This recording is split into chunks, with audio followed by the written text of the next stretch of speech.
kita kehendak Allah Subhanahu wa taala. Di pagi hari ini dengan cuaca seperti ini, Allah masih berkenan memberikan kemudahan, memberikan kenikmatan kepada kita, sehingga di pagi hari ini kita ditemani majelis ilmu, di mana Rasulullah SAW telah mengatakan, man salaka tariqan yaltamisu fihi ilman sahhalallahu lahu bihi tariqan ilal jannah. Barang siapa yang menempuh perjalanan untuk dia mencari tahu tentang ilmu agama, maka Allah Subhanahu wa taala akan mempermudah jalannya menuju surga Allah Subhanahu wa taala. Wa innal malaikata la tad'u ajnihataha ridwan bima yaqul. Dan malaikat-malaikat Allah turun menghampiri, mendekati orang-orang yang sedang berada di majelis ilmu dengan meletakkan sayap-sayap mereka, ridwan, sebagai bentuk kerelaan mereka terhadap saudaranya yang sedang menuntut ilmu. Ma'asyiral muslimin rahimani wa rahimakumullah. Alhamdulillah di pagi hari ini kita dikumpulkan oleh Allah Subhanahu wa taala di rumah Allah dalam rangka thalabul ilmi yang merupakan kewajiban bagi seorang muslim, yang merupakan ketaatan dan merupakan jihad fi sabilillah. Karena dengan seseorang menuntut ilmu, dia mengetahui hak-hak Allah yang harus dia tunaikan, dan dia mengetahui hak-hak sesama hamba Allah yang harus dia tunaikan. Sehingga apabila dia menunaikannya, maka ini merupakan pintu bagi dia untuk mendapatkan surga Allah Subhanahu wa taala. Ma'asyiral muslimin rahimani wa rahimakumullah. Semakin jauh umat ini dari kenabian Nabi Muhammad SAW, maka tentunya nilai-nilai ajaran Islam sedikit demi sedikit bergeser. Nilai-nilai ajaran Islam yang diajarkan oleh Nabi sedikit demi sedikit ditinggalkan oleh umatnya. Karena itulah kaum muslimin, kita di majlis yang penuh berkah ini berusaha untuk mempelajari nilai-nilai ajaran Islam yang diajarkan oleh Nabi kita Muhammad SAW, kemudian berupaya untuk melaksanakannya, walaupun satu dan di tempat yang lain kita merasa menerjang arus, disebabkan karena umat sudah banyak meninggalkan ajaran Islam, sudah banyak meninggalkan sunnah Nabi kita Muhammad SAW. Kemudian ada segelintir orang untuk mengamalkannya, sehingga orang tersebut akan merasa asing, padahal mayoritasnya adalah kaum muslimin. Bada'al Islamu ghariban wa sayaudu ghariban. Islam dimulai dalam keadaan asing, dan nanti pada akhir zaman yang kita rasakan sekarang ini, Islam mulai kembali asing. Fatuba lil ghuraba, tapi beruntunglah, tapi berbahagialah orang-orang yang dianggap asing ini, yaitu mereka-mereka yang dikatakan oleh Rasulullah, alladzina yuslihuna idza afsadan nas, mereka-mereka yang berbuat baik ketika manusia sudah banyak melakukan kerusakan dengan meninggalkan ajarannya. Kaifa antum Ibnu Mas'ud mengatakan, bagaimana kalian idza labisatkum fitnah? Bagaimana kalian nanti di akhir zaman banyak ajaran Nabi kita Muhammad SAW yang ditinggalkan, yang kecil menjadi dewasa, yang dewasa sudah menjadi tua. Lalu kemudian sunnah dikatakan bid'ah, bid'ah dikatakan sunnah. Yang ajaran Nabi dikatakan perkara yang baru, sementara perkara yang baru dia katakan sebagai ajaran Nabi kita Muhammad SAW. Demikianlah keadaannya kaum muslimin. Bahkan Nabi kita Muhammad SAW telah mengatakan, sayati zaman, akan datang suatu masa nanti, al-qabidu ala dinihi kal-qabidi ala jannah.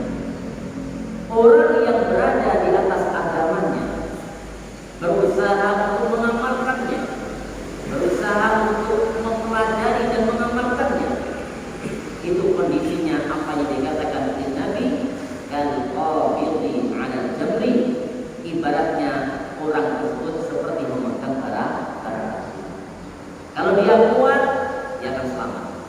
Tapi kalau dia tidak kuat memegang bara api tersebut, dia lepas bara api tersebut, maka dia seperti orang-orang yang lain. Karena itulah kaum muslimin, kita perlu yang sangat membutuhkan majelis ilmu untuk kita kembali menggali ajaran-ajaran yang telah diajarkan oleh Nabi kita Muhammad SAW, karena semua sisi kehidupan telah diajarkan oleh agama kita. Rasulullah SAW mengatakan, taraktukum alal mahajjatil bayda lailuha kanahariha la yazimu anha illa halik. Laqad taraktukum alal mahajjatil bayda, aku telah tinggalkan untuk kalian sebuah agama yang sangat putih bersih. Lailuha kanahariha, ajaran tersebut kata Nabi, karena putih bersihnya, malamnya seperti siangnya, malamnya seperti siangnya. Itulah ajaran Islam yang dibawa oleh Nabi kita Muhammad SAW. La yazimu anha illa halik, tidaklah orang menyelisihinya, tidaklah orang menyimpang dari ajaran Nabi kita Muhammad SAW illa halik, bisa dipastikan dia akan binasa. Karena itulah kaum muslimin, kita berusaha untuk menggali kembali ajaran Nabi kita Muhammad SAW dan berusaha untuk mengamalkannya, walaupun banyak orang yang mencibir dan sebagainya. Tapi mereka yang berada di atas kebenaran, jalan yang ditinggalkan oleh Nabi kita Muhammad SAW, hakikatnya mereka adalah golongan yang terbesar. Karena orang yang berada di atas kebenaran, yang memegang al-haq, mereka adalah orang-orang yang akan ditolong oleh Allah Subhanahu wa Ta'ala, walaupun sedikit jumlahnya. Tapi apabila mereka berada di atas kebenaran, Allah yang akan menolongnya. Kam min fi'atin qalilatin ghalabat fi'atan katsiratan bi'idznillah. Berapa banyak golongan yang sedikit, kelompok yang sedikit, jumlah yang sedikit, ghalabat fi'atan katsiratan, menang atas golongan yang banyak dari orang-orang yang tersesat bi'idznillah, dengan izin Allah Subhanahu wa Ta'ala. Nabi Ibrahim alaihissalam menentang kaumnya, berdakwah kepada kaumnya, mengajak orang tuanya sendiri yang melakukan perbuatan syirik. Tidak hanya itu saja, penguasanya pun juga demikian. Allah Subhanahu wa Ta'ala mengkabarkan tentang Nabi Ibrahim alaihissalam, Inna Ibrahim kana ummatan qanitan lillah hanifan wa lam yakun minal musyrikin. Inna Ibrahim kana ummatan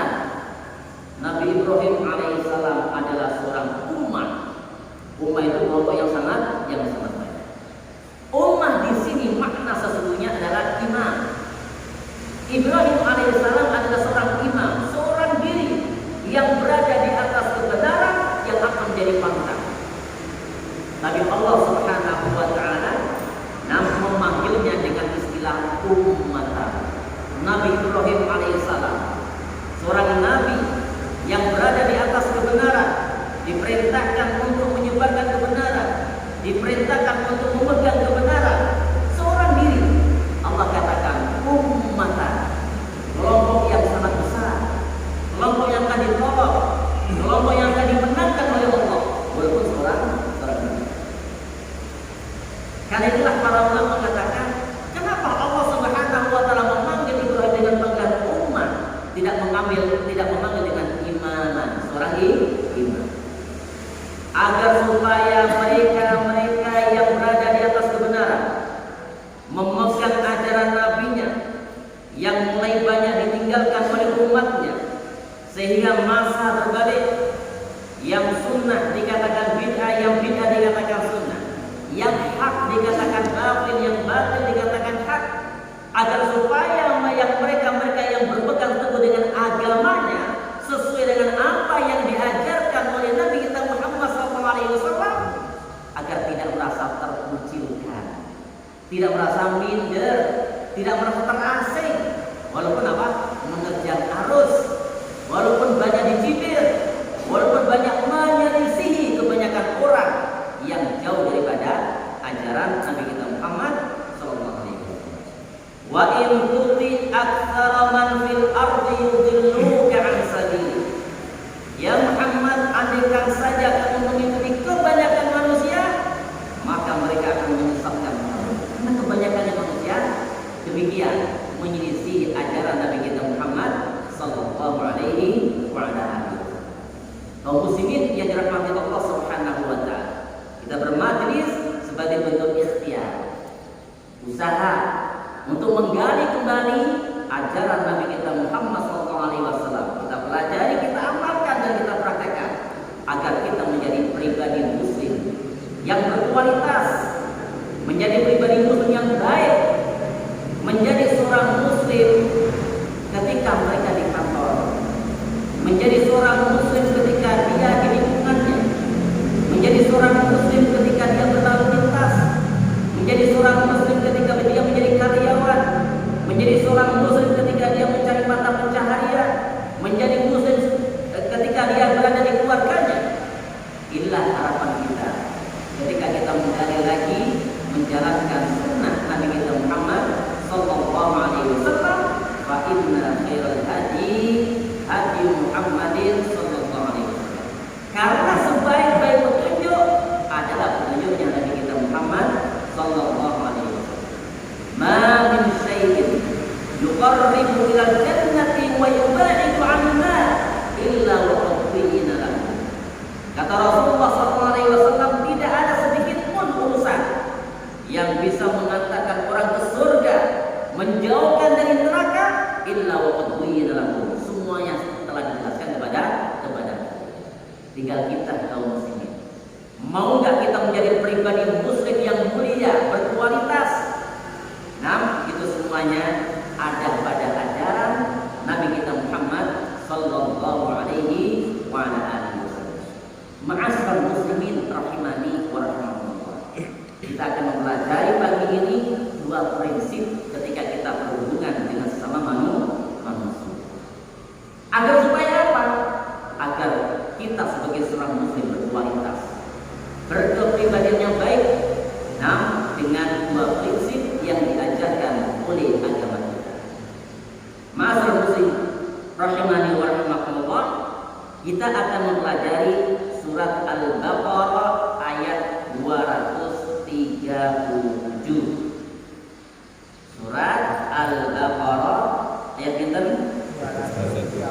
237 Nawi 6 enten waktu dibolak-balik 230.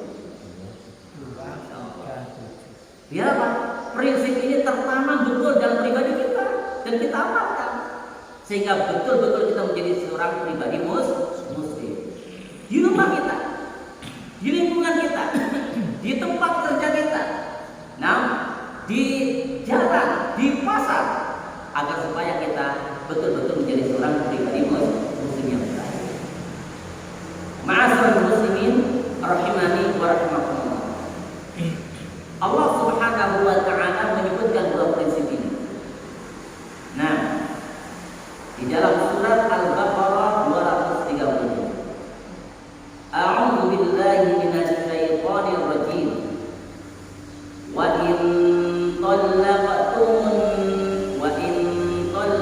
طلقتموهن من قبل أن تمسوهن وقد فرضتم لهن فريضة فنصف ما فرضتم إلا أن يعفون أو يعفو الذي بيده عقدة النكاح وأن تعفوا أقرب للتقوى ولا تنسوا الفضل بينكم إن الله بما تعملون بصير.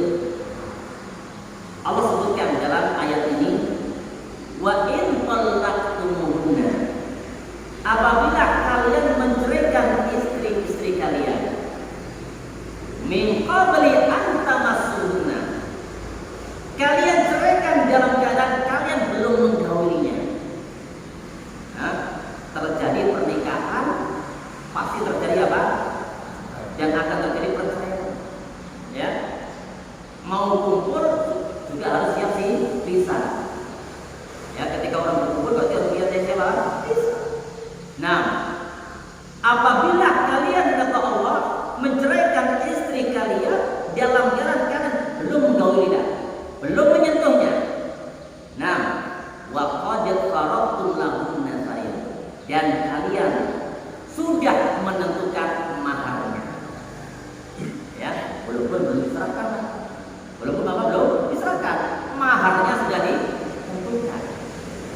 Kemudian tidak lama kemudian, nah ternyata pernikahannya tidak lama, seumur jatuh, sangat pendek. Ya, belum disentuh lalu terjadi pernikahan. Terjadi. Nah, fanisfu ma faradtum, Allah Subhanahu wa taala memberikan ketentuan. Maka kamu hanya diberikan kewajiban untuk membayar separuh dari mahar yang kamu tentukan. Coba Pak, dua prinsip ini, nah Allah tempatkan pada masalah perceraian. Kenapa? Karena dua prinsip ini akan mengurai banyak masalah, akan mengurai permasalahan yang terjadi, sehingga yang tadinya sakit hati menjadi tidak sakit hati, saling cinta mencintai. Indahnya ajaran Islam. Allah Maha tahu hambanya ini harus diberikan dua prinsip ini, ya, agar supaya hidupnya aman, tenang, sejahtera dengan dua prinsip. Makanya Allah Subhanahu wa taala sebutkan prinsip ini pada masalah perceraian. Karena yang namanya orang bercerai itu pasti ada masalah. Enten Pak, orang menceraikan kok enggak iseng-iseng aja Pak. Hobi enggak ada. Pasti ada masalah. Sehingga terjadi perceraian. Nah, apa kata Allah tadi? Apabila kalian menceraikan istri kalian, kemudian kalian dalam keadaan belum kalian sentuh, belum kalian gauli, belum terjadi hubungan suami istri, terjadilah perceraian, maharnya sudah ditentukan. Maka kewajiban yang Allah perintahkan kepada seorang mempelai laki-laki untuk membayar separuh dari mahar yang telah ditentukan.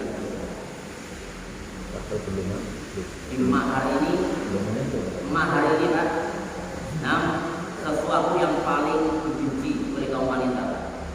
Membayar mahar 2 kali itu paling dibenci wanita. Kenapa betul? Coba tanya kepada istri. Mahar. Mahar itu bahasa Indonesia apa? Bahasa Indonesia mahar. Mas kawin. Bila sama itu. Mas kawin laki boleh nggak? Mas kawin. Kalau mas kawin laki mau nggak Bu? Mau itu kan mas kawin laki itu. Ini ketentuan dari Allah. Nah, Allah Subhanahu wa Ta'ala memberikan dua prinsip. Sebagaimana yang disebutkan oleh Asy-Syaikh As-Sa'di dalam tafsirnya. Muamalatun nas fima bainahum ala darajatain. Muamalah, interaksi, hubungan antara manusia dengan yang lainnya itu ada dua tingkatan. Imma adlun wa insafun wajib. Pertama, berlaku adil. Wa insaf wajib, dan menunaikan yang wajib. Ya, adil. Ya, seperti ketika Allah Subhanahu wa Ta'ala menentukan harus membayar separuh, dia tunaikan. Dia bayar itu separuh. Nah, berarti dia telah menunaikan yang wajib dan itu adil. Kecuali kalau Allah menetapkan separuh, dia tidak mau membayar. Ya, atau bahkan mengurangi daripada separuh tersebut. Zalim dia. Nah, dia telah berbuat zalim. Tapi dia tunaikan seperti perintah Allah membayar separuh dengan mahar yang telah ditentukan. Dia tunaikan. Dia telah berbuat adil. Tapi kalau dia mengurangi, dia berbuat curang, berbuat zalim. Demikian juga kalau pihak wanitanya menerima separuh dengan apa yang ditentukan oleh Allah, dia pun telah berlaku adil karena mengambil sesuai dengan hak. Tapi kalau wanita sampai menuntut, nggak bisa dong. Ya, resepsi ini sudah berapa? Ya, biasanya di tempat kita ini Pak, kalau pernikahan itu sing rotul abot, sing duwe apa? Anak perempuan. Lubangnya ditimpakan kepada itu. Tentunya nggak benar itu. Ya, pihak laki perempuan harus sama. Nah, terus, nah, wanita tersebut menuntut lebih daripada ketentuan Allah. Dia berbuat zalim dia. Kenapa? Karena dia mengambil hak yang bukan hak. Karena Allah telah menetapkan dia harus mengambil separuh. Nah, dengan apa yang telah ditentukan oleh Allah Subhanahu. Inilah yang dikatakan berlaku adil atau insafun wajib. Kaum muslimin rahimani wa rahimakumullah, ketika terjadi perceraian yang muncul karena ada masalah, bila mana satu dengan yang lainnya berlaku adil, kira-kira masalahnya sudah terurai atau masih gantung? Masih menyisakan banyak masalah. Ya, walaupun sudah menunaikan yang adil, walaupun sudah menunaikan yang adil, pasti di belakang hari omongannya macam-macam. Ini itu. Kadang yang membuat masalah itu pihak laki-laki sehingga terjadi apa? Perceraian. Atau yang membuat masalah dari pihak perempuan, akhirnya terjadi perselisihan. Walaupun masing-masing sudah menunaikan hak yang wajib dengan cara adil, masih menyisakan banyak masalah di belakang. Tapi dia tak berdosa karena telah berbuat adil. Allah Subhanahu wa Ta'ala zat yang maha tahu, yang maha bijak, yang maha adil, yang maha kasih sayang, memberikan satu prinsip lagi, di mana prinsip ini lebih daripada sekedar berbuat adil. Apa itu? Adalah al-fadlu wal ihsan. Kata Allah, wala tansawul fadla. Jangan kamu melupakan al-fadl, al-ihsan. Apa ihsan itu? Iqabu ma laysa biwajib. Memberikan yang bukan perkara yang wajib. Menunaikan walaupun bentuk bukan perkara yang wajib. Yang wajib sudah ditunaikan, tapi dia melebihkan dari perbuatan adil. Wat tasawuf, melapangkan, merelakan. Nah, itu lebih daripada sekedar berbuat apa?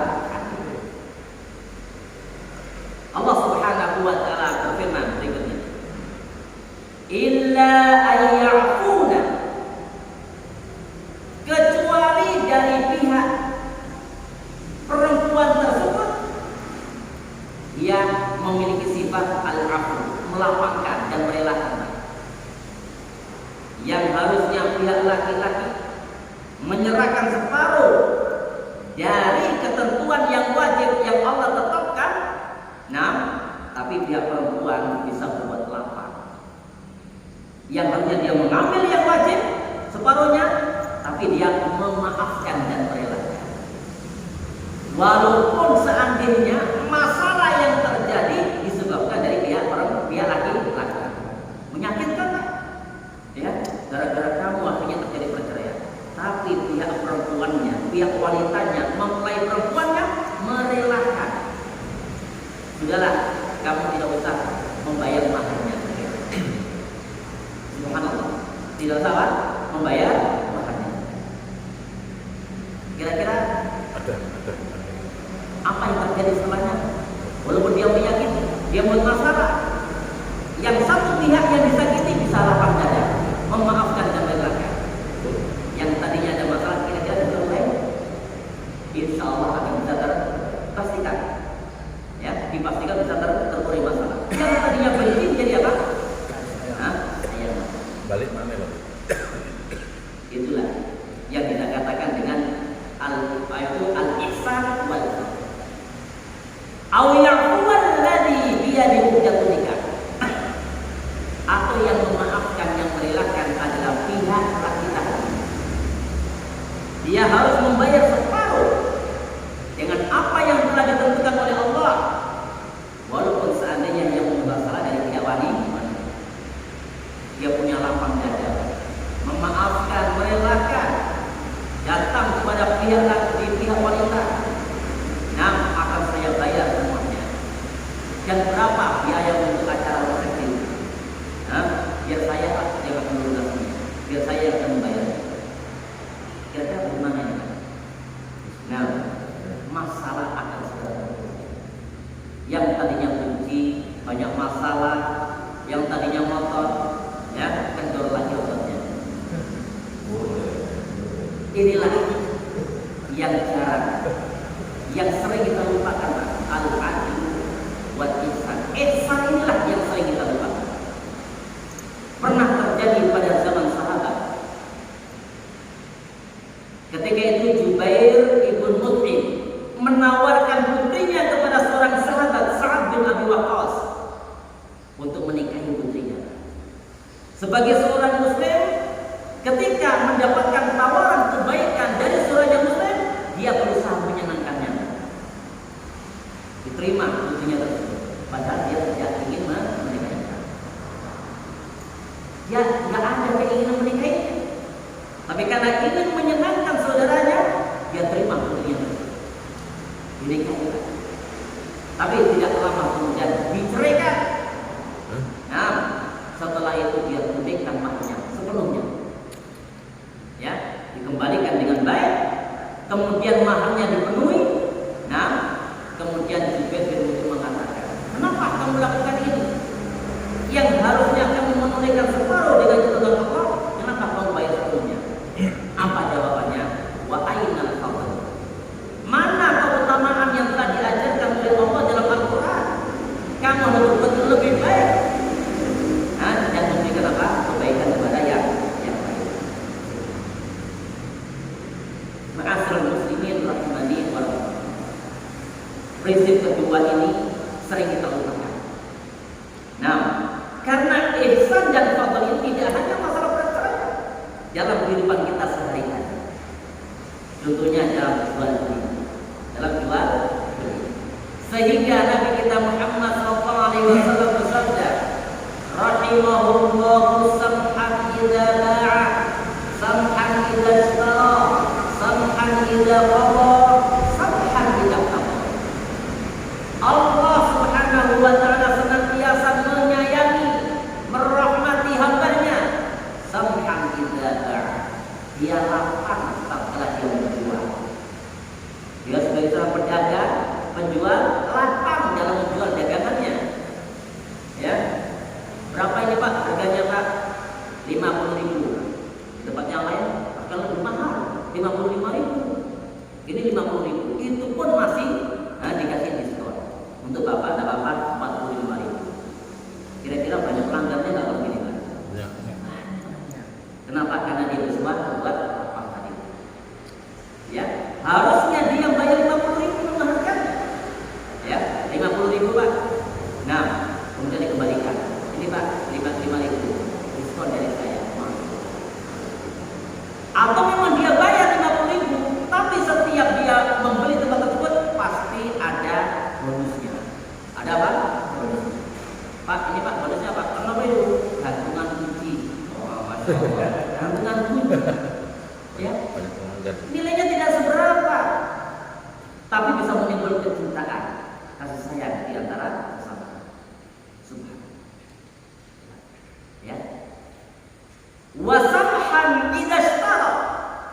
Dan lapang tatkala dia pun juga membeli.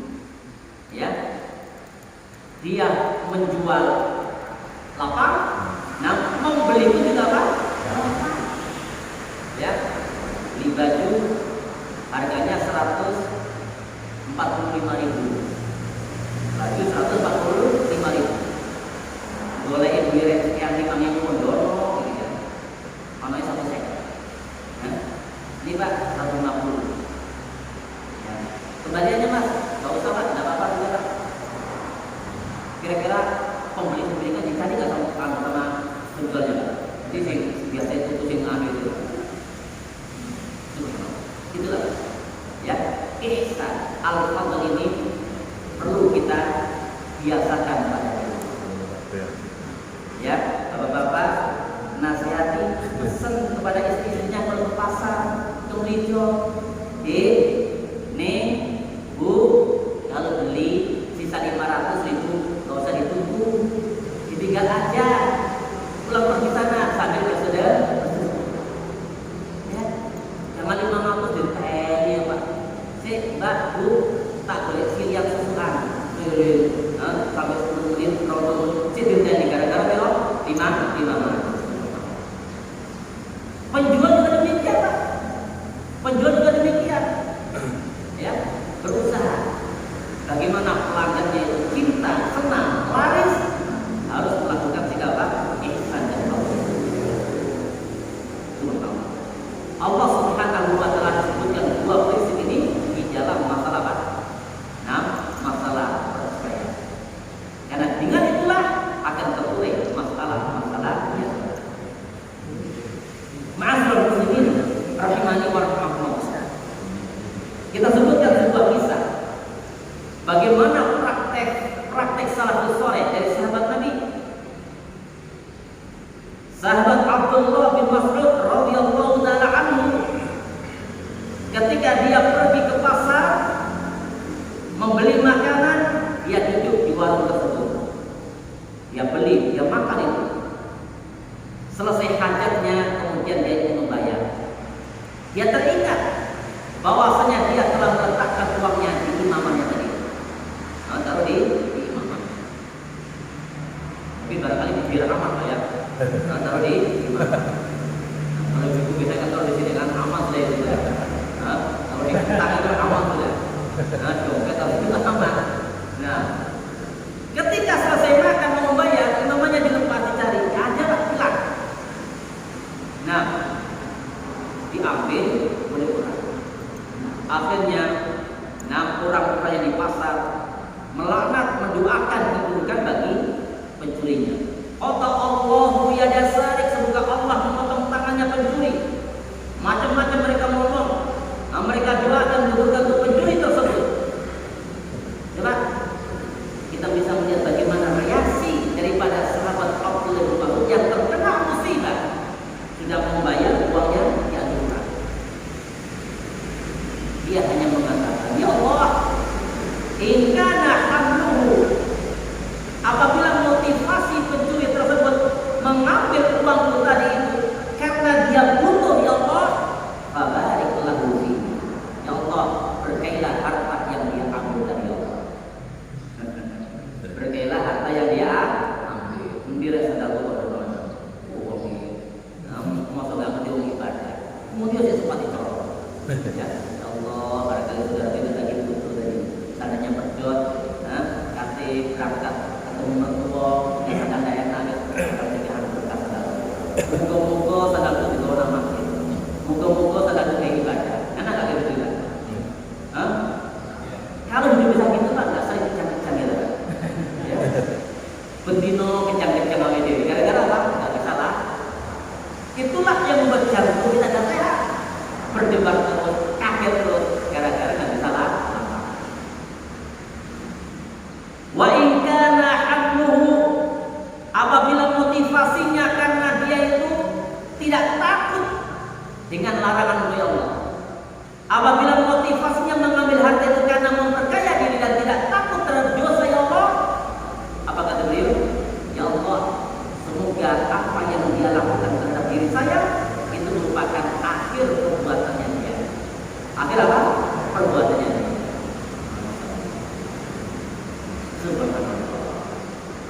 prinsip ini yang harus kita tanamkan dalam kehidupan kita. Ya, baik ketika kita bertetangga, ya, ada saudara kita numpang parkir, mau silahkan Pak, taruh sini tidak apa-apa, mobilnya diparkir sini saja, selama-lamanya ya masalah, untuk jadi kegiatan, pindah tangan, enak begitu, ya, itulah. Nah, ma'asyiral muslimin rahimani wa rahimakumullah. Kita lihat lagi bagaimana praktek dari sahabat Abu Bakar As-Siddiq radhiyallahu taala anhu.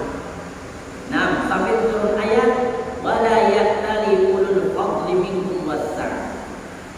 Nah, ayyutu ulil qurba wal yatama wal masakin wal muhajirin fi sabilillah wal ya'fu wal yasfahu ala tuhibbuna ayyaghfira.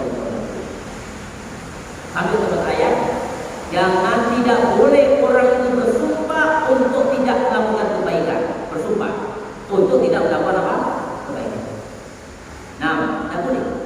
Nah, wala ya'tali ulul fadli minkum wasangga, boleh orang yang keluar ke lapangan keuangan harta, nah, kemudian dia memutuskan diri untuk bersumpah untuk tidak bersedekah kepada orang lain. Ayat ini turun berkenaan dengan Abu Bakar As-Siddiq. Ketika itu Abu Bakar As-Siddiq punya sepupu yang namanya Mistah bin Usasa.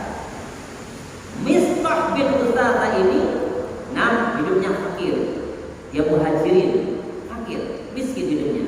Selalu ditunjang, ditopang kehidupannya oleh sahabat Abu Bakar As-Siddiq. Pada suatu saat Mistah ini ternyata ikut andil di dalam menyebarkan isu yang keji, menuduh Aisyah bintu Abu Bakar melakukan perbuatan zina.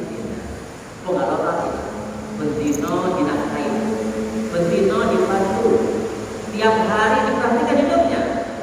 Ternyata apa? Dia ikut menyebarkan isu buruk bahwasanya Aisyah melakukan perbuatan zina. Maka dia bersumpah akan aku putus untuk memberikan nafkah kepada kamu. Turun ayat, ditegur tidak boleh demikian. Tidak boleh orang itu bersumpah untuk tidak melakukan kebaikan. Nah, turun ayat wal ya'fu wal yasfahu, maafkan. Ya'fu yasfahu, ya'fu itu melupakan perbuatan buruknya. Wal yasfahu artinya apa? Berbuatlah kamu baik, berbuatlah baik kepada manusia. Membalas keburukan dengan apa? Kebaikan. Akhirnya dengan turunnya ayat ini, Abu Bakar As-Siddiq terus memberikan nafkah walaupun dia disakiti oleh sepupunya tadi. Kira-kira kalau demikian, sepupunya tadi tambah baik atau tambah kurang ajar? Suatu saat akan, dia akan minta maaf, akan baik disebabkan perlakuan baik dari orang-orang yang tersakiti. Ma'asyiral muslimin rahimani wa rahimakumullah. Saya tutup dengan 6 nasihat daripada Fudail bin Iyad. Kata beliau, idza ja'aka shakhsun yasku ilaika rajulan akhar. Kalau ada orang datang kepada kamu mengadukan tentang orang lain, datang kepada kamu ngadu tentang orang lain, itu tetangga saya itu begini begitu, teman saya begini dan begitu.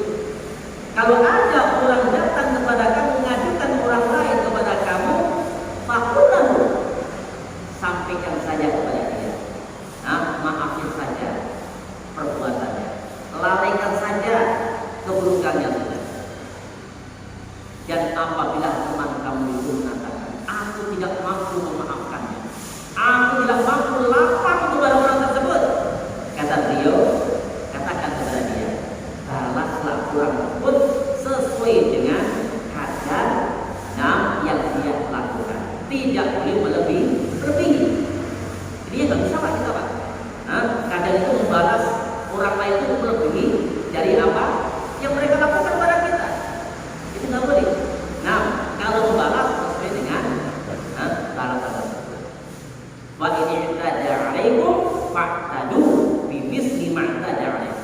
Kalau kamu membalas yang setimpal.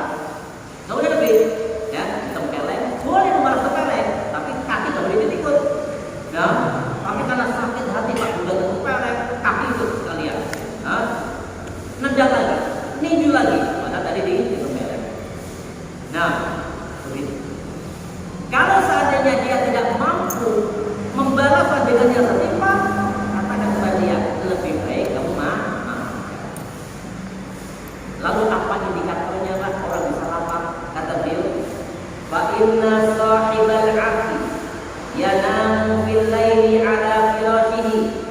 Orang yang memaafkan dalam hati, merelakan dalam hati bukan dengan lisannya, ya, maka indikatornya kalau waktu malam dia bisa tidurnya nyenyak. Indikatornya apa?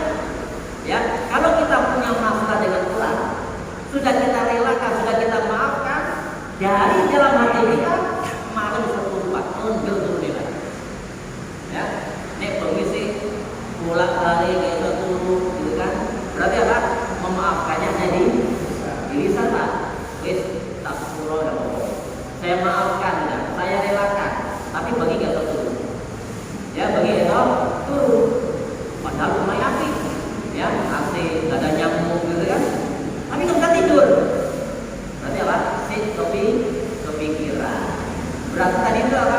Merelakan memaafkan dengan apa? Misalnya, kalau hatinya bersila, lapang, ya, tidak ada ganjalan kepada orang tersebut, pasti bisa tidurnya. Wa inna sahibal intisar. Tapi orang yang suka membalas, ya, tidak bisa lapang, selalu ingin membalasnya, sama.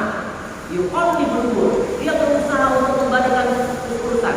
Dia berusaha untuk demikian sampai akhirnya tidurnya terganggu.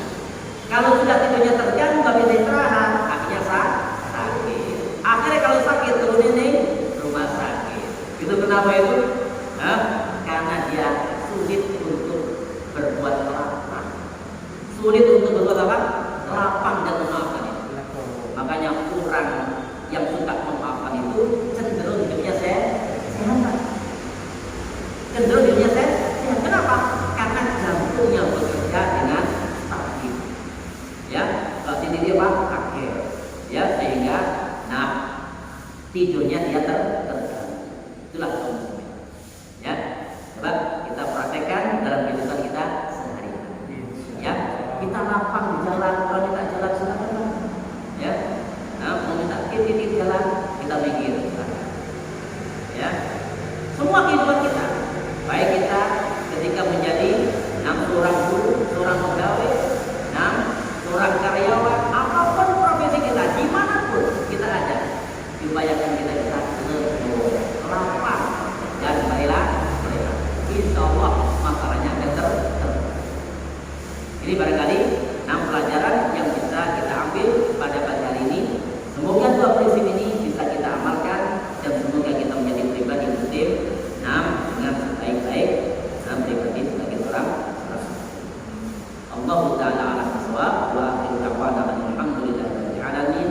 Subhanallah wa bihamdihi asyhadu an la ilaha illa anta astaghfiruka wa atubu ilaik. Assalamualaikum warahmatullahi wabarakatuh. Waalaikumsalam.